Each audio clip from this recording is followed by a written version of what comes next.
So yun mga utoy, kamusta? Sana ay nasa mabuti kayong kalagayan. Ako, buhay pa naman.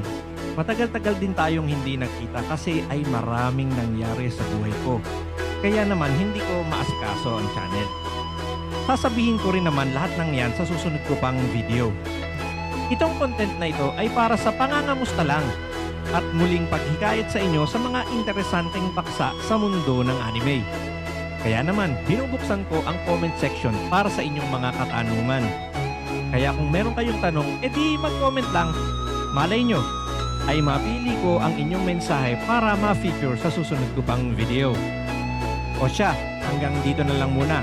Testingin ko lang kung buhay pa ba yung aking Twitter, Facebook page, YouTube channel, at na rin yung aking TikTok.